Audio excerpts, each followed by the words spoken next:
সবুজ পাতার ফাঁকে ফাঁকে ঝুলছে সোনালী রঙের মালটা ও কমলা। ঠাকুরগাঁয়ের মাটিতে আলু, ভুট্টা, গমই শুধু নয়, বিদেশি ফলও এখন চাষ হচ্ছে। এক সময়ের শখের বশে বাগান করা জয়নাল আবেদিন এখন হয়েছেন সফল উদ্যোক্তা। তার এই উদ্যোক্তা হওয়ার ফলে এবং বাগান করার ফলে কমেছে বেকারত্ব, বেড়েছে কর্মসংস্থান। শখের বশে বিদেশি ফলের বাগান করে এখন সফল কৃষি উদ্যোক্তা জয়নাল আবেদিন। 6 বছর আগে চুয়াডাঙ্গার একটি বাগান দেখে মুগ্ধ হন তিনি।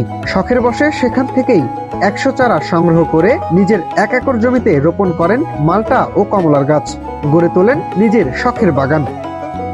2 বছর পর বাগানে ফল আসা শুরু করে, যা আকারে বড় ও স্বাদেও অনন্য ছিল। ফলন ভালো দেখে পরে তিনি এই বাগান আরো 6 একরে উন্নীত করেন। আর থোকায় থোকায় ঝুলতে থাকা কমলা ও মালটার মনোমুগ্ধকর দৃশ্যে আকৃষ্ট হয়ে দূর দূরান্ত থেকে বাগানে ছুটে আসছে দর্শনার্থীরা। মানে এত সুন্দর দেখতে, এই যে লাল টসটসা আপনি দেখছেন, কয়েকদিন পর আরো একবার লাল টসটসা হয়ে যাবে এগুলা। এগুলা সকালবেলা যে রৌদ্রটা যখন পড়বে, দেখলে মনে হবে যে আপনি দার্জিলিং এ আছেন অথবা দেশের মাটিতে থেকে বিদেশের মাটির ফিল পাবেন। মানে একদম থোকায় থোকায় ফল, মানে দেখলেই মন জুড়ে যায়।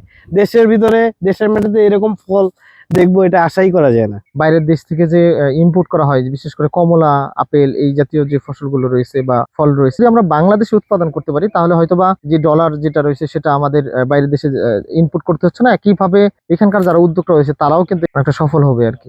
বাগানের সৌন্দর্য বর্ধনে ছবি তোলার জন্য তৈরি করা হচ্ছে নানান স্টিকার। আর বাগান পরিচর্যায় প্রতিদিন কাজ করছে 15 থেকে 20 জন শ্রমিক। এখানে আমাদের মতো অনেক লোক কাজ করে, তারা এখান থেকে তাদের সংসার চালায়। এখানে আমি সম্পূর্ণ দেখাশোনা করি, সার বিষয়ে যা কিছু লাগে কীটনাশক সম্পূর্ণ আমি ব্যবহার করি।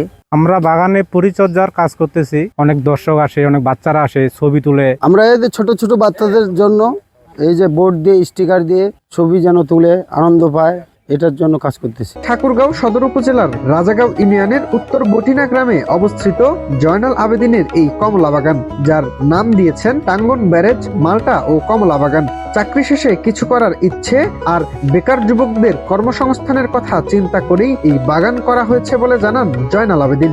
চাকরি জীবনে যখন শেষের দিকে, তখন আমি ভাবলাম যে আমি কি করব, চাকরি শেষে কিছু একটা তো করা উচিত। আমি তখন এই বাগানের দিকে মনোযোগ দিই। মোটামুটি এখন অনেক ফলন ভালো।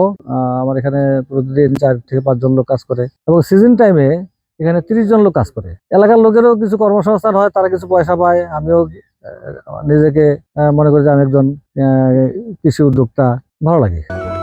জয়নাল আবেদিনের এই বাগান থেকে 18 থেকে 20 লক্ষ টাকা আয়ের আশা করছেন তিনি।